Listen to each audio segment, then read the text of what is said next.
Bismillahirrahmanirrahim. Assalamualaikum warahmatullahi wabarakatuh. Alhamdulillahirabbil alamin wassalatu wassalamu ala asyrofil anbiya wa mursalin wa ala alihi washabihi ajmain. Amma ba'du. Anak-anakku kelas 9 yang Ustaz banggakan, pada hari ini kita akan mempelajari terkait dengan pendidikan Pancasila dan kewarganegaraan. Baik, kita masuk ke materi pertama yang berkaitan dengan dinamika Pancasila dari masa ke masa.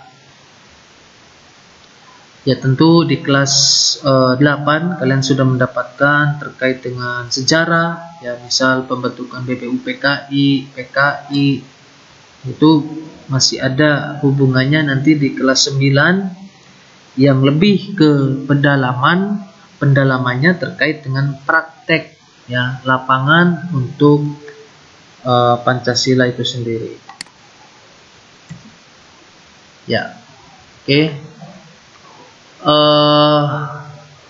Sebagaimana kita ketahui terkait dengan pengertian Pancasila sebagai dasar negara, yaitu menjadikan Pancasila sebagai dasar dalam penyelenggaraan negara, menjadikan Pancasila sebagai sumber dari segala sumber hukum atau sumber dari tertib hukum.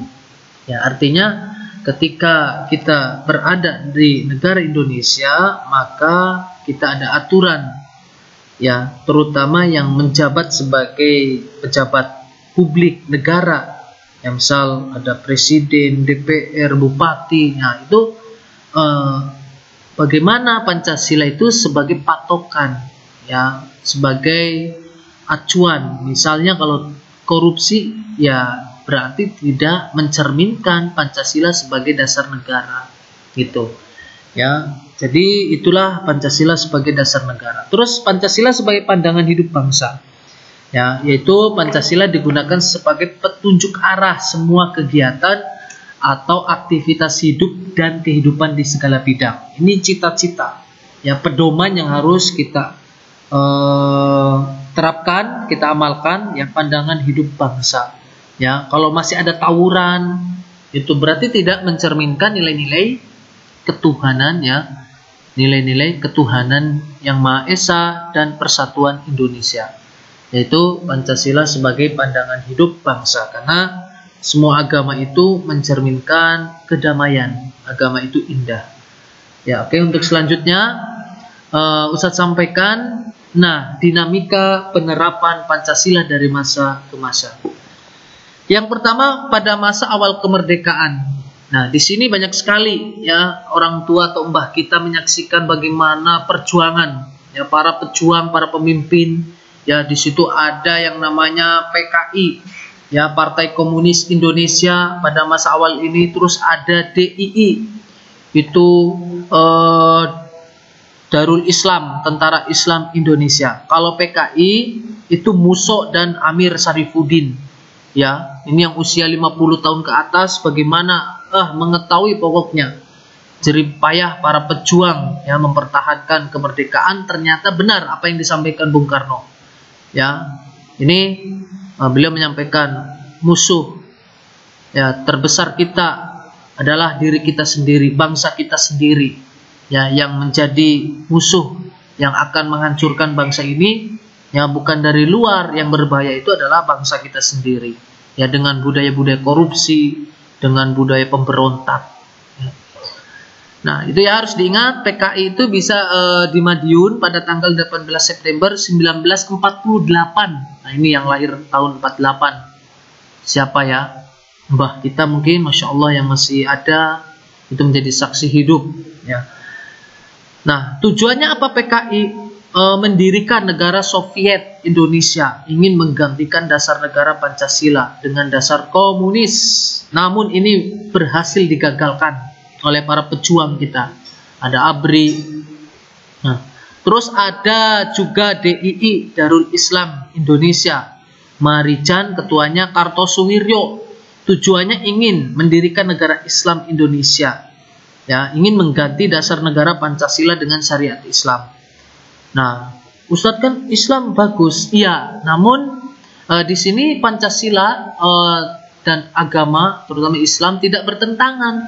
Di situ ada ketuhanan yang Maha Esa. Nah, yang jadi masalah adalah kita itu heterogen. Ya, kita majemuk, ada suku, agama, ras, antar golongan tuh banyak. Maka dari itu dipilihlah Pancasila sebagai kesepakatan bersama, ya, founding father dan elemen masyarakat. Ini sudah sangat pas sekali dengan kondisi Indonesia yang majemuk sebagai Pancasila sebagai dasar negara. Ya, pada tahun 1945-1959 juga terjadi sebuah pemberontakan, yang ada Republik Maluku Selatan, itu ada Permesta, ada PRRI, yaitu yang muncul berbagai peristiwa yang mengancam keberlangsungan dan keselamatan negara Indonesia. Sehingga pada tahun 1959 yaitu juga Presiden mengeluarkan dekret, yaitu juga menjadi sejarah, dengan tujuan bahwa pada waktu itu Insinyur Soekarno sebagai Presiden yang ingin menyelamatkan persatuan dan kesatuan bangsa. Apa isi dekret Presiden tanggal 5 Juli 1959? Nah, silahkan. Ini yang pertama soal. Ya, kalian tulis jawabannya, ditulis, difoto, kirim ke Ustadz. Ya, isi dekret Presiden 5 Juli 1959. Ini pertanyaan pertama. Nah, di video itu ada pertanyaan agar harapannya tidak di-skip video-videonya. Itu pertanyaan pertama. Yang kedua, masa Orde Lama. Ya, ini penak zaman kuto. Nah, ini Gus. Siapakah presidennya? Soeharto. Ya, Masya Allah, seorang tentara, ya, Presiden Soeharto, ya, 1959. Pancasila pada waktu itu juga begitu sangat kuat, ya, sebenarnya. Cuma pada masa Orde Baru ini namanya berupaya mengembalikan nilai-nilai Pancasila pada kemurniannya. Nah, berarti masyarakat yang tidak sesuai menerjemahkan penjelasan Pancasila itu bisa ditangkap. Ya, makanya dikenal otoriter pada waktu itu. Dalam prakteknya terjadi beberapa penyimpangan, ya, pada penyimpangan terkait dengan Pancasila. Misalnya ada yang kaitannya dengan korupsi, kolusi, dan nepotisme. Korupsi, ya. Terus dalam pelaksanaan nilai Pancasila itu ada dimanfaatkan untuk kepentingan golongan dan melanggengkan kekuasaan. Itu. Terus pada periode ini kebebasan berpolitik dan kebebasan pers dibatasi.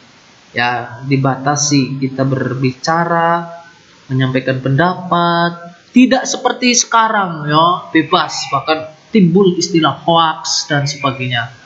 Nah, sekarang sudah dibuka nih hak asasi manusia, ya, kita harus juga penuh dengan tanggung jawab, ya, dengan adanya dunia kebebasan reformasi ini. Sehingga yang terakhir reformasi dan sekarang. Nah, pemerintahan era sekarang, siapakah presidennya? Ya, Insinyur Joko Widodo. Ya, jadi Orde Reformasi itu adalah tata pemerintahan sesudah Orde Baru yang mengadakan perombakan sistem yang lama ke arah sistem lebih demokrasi. Nah, itu. Nah, sehingga kehidupan masyarakat itu bisa lebih bebas, ya, mengeluarkan dan mengekspresikan pendapatnya tanpa harus khawatir dipenjara, ditangkap, sepanjang itu bukan hoaks, sepanjang itu bukan ujaran kebencian, ya. Karena pada kenyataannya hari ini juga kadang bermunculan, ya, kebebasan demokrasi yang kebablasan, sehingga ini namanya kalau ada masalah hukum, ada kekeluargaan atau restoratif justice, ya, tidak langsung dipidana, tapi kalau bahasa Islamnya tabayun, ya, menyampaikan klarifikasi dan permohonan maaf ke depan publik apa yang terjadi, gitu. Itu, ya. Jadi masa reformasi ini juga tantangan Pancasila itu adanya separatisme yang ingin, ya, ingin berpisahkan dari negara Indonesia seperti yang ada di mana? Di Papua ya, itu OPM, Organisasi Papua Merdeka. Terus radikalisme, nah ini masih ada terorisme ya, itu. Terus adanya keseriusan pemerintah untuk mempertahankan nilai-nilai Pancasila sebagai dasar negara sekaligus pandangan hidup. Nah, apa coba? Adanya ya hari lahir Pancasila itu sebagai hari libur nasional. Nah, pada pemerintahan Pak Jokowi, nah itu ada penetapan hari lahir Pancasila. Pertanyaan kedua, hari lahir Pancasila itu tanggal dan bulan apa yang ditetapkan oleh Presiden Jokowi ya dalam keputusan Presiden nomor 24 tahun 2016? Itu hari, tanggal dan bulan apa? Difoto, kirim ke GCR. Ya. Terus juga di dalam pemerintahan sekarang juga ada yang namanya BPIP ya, Badan Pembinaan Ideologi Pancasila ya, kalau tidak salah. Nah, itu dibentuk beberapa badan yang kaitannya dengan Pancasila. Ya, ini terus juga banyak sekali ya seminar, pelatihan atau yang sifatnya menjadi ideologi Pancasila ini lebih terbuka. Artinya ideologi yang mampu mengikuti perkembangan zaman dan bersifat dinamis ya, dinamis atau merupakan suatu sistem pemikiran terbuka yang merupakan nilai-nilai dari cita-citanya ya, sehingga ini nanti akan mengakar di masyarakat itu sendiri ya. Oke. Untuk selanjutnya, kelima sila Pancasila ini seperti yang terakhir ya, itu ada 3 yang diterapkan dalam kehidupan nilai Pancasila, namun harus dijabarkan dalam nilai instrumental dan nilai praksis. Nilai dasar itu apa? Berisi nilai-nilai dasar yang merupakan prinsip hidup berbangsa dan bernegara. Ya, seperti nilai Pancasila dari 1 sampai 5 itu nilai dasar. Ya, kalau nilai instrumental yaitu penjabaran lebih lanjut dari nilai-nilai dasar ideologi Pancasila.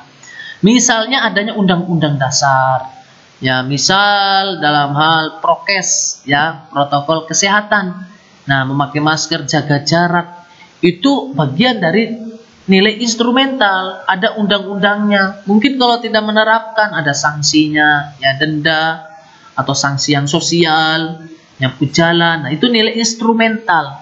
Biasanya dikeluarkan oleh presiden atau oleh bupati ya. Nah, itu harus mengacu pada nilai dasar. Nilai praksis yaitu nilai realisasi nilai-nilai instrumental berdasarkan suatu pengalaman nyata dalam kehidupan bermasyarakat, berbangsa dan bernegara. Nah, ini nilai yang ada dalam kehidupan kita sehari-hari. Ustadz yakin ya kalian bisa menerapkan ketuhanan yang Maha Esa. Ya, misal beribadah itu ya, kemanusiaan yang adil dan beradab, melihat contohnya yang viral kemarin Doni Salaman ya, memberhentikan moge motor gede terus di lampu merah, bantuan PPKM. Nah, itu bagian dari ada rasa kemanusiaan yang keluar. Nah, itu. Tapi jangan usah bilang gini, kalian nanti siang ke lampu merah misal. Jadi badut ya, untuk ya amal terus dibagikan ke orang yang terdampak ekonominya. Nah, itu ya sebagai pelajar ya tentunya nilai-nilai instrumentalnya bisa belajar dengan rajin, nanti punya ilmu dan diabdikan untuk negara Kesatuan Republik Indonesia. Misal jadi PNS yang disiplin, misal jadi pengusaha yang memberikan inspirasi, banyak membantu itu kepada orang banyak. Ya, itu nilai praksis, nilai-nilai yang ada dalam kehidupan nyata yang saat ini kita jalani sebagai pelajar. Tentunya jujur ya dalam mengerjakan tugas, amanah, dan rajin, semangat. Gitu. Baik, itu anak-anakku yang Ustadz banggakan. Alhamdulillah ada pertanyaan bisa kirim ke WA Ustadz ya. Dan dari PowerPoint ini biar nanti lebih jelas Ustadz akan share ke ketua kelasnya ya. Siapa nanti silakan bisa kirim nomor WA-nya atau ke wali kelas minta. Atau nanti Ustadz share nomor Ustadz di sekarang 087736439157. Dan tadi di video Ustadz ada 2 pertanyaan. Ya, di menit keberapakah itu ada 2 pertanyaan. Ya, silakan itu difoto, jawabannya aja yang dikirim, terus difoto ke Ustadz. 10 tercepat mendapatkan tambahan poin. Oke, semangat ya, luar biasa untuk hari ini. Semoga diberikan kesehatan selalu ya. Ustadz ada pantun, tahu bulat digoreng dadakan harganya 500-an. Kalau Ananda, kita semua ingin sukses di masa depan, selalu istiqomahlah dalam kebaikan. Wassalamualaikum warahmatullahi wabarakatuh.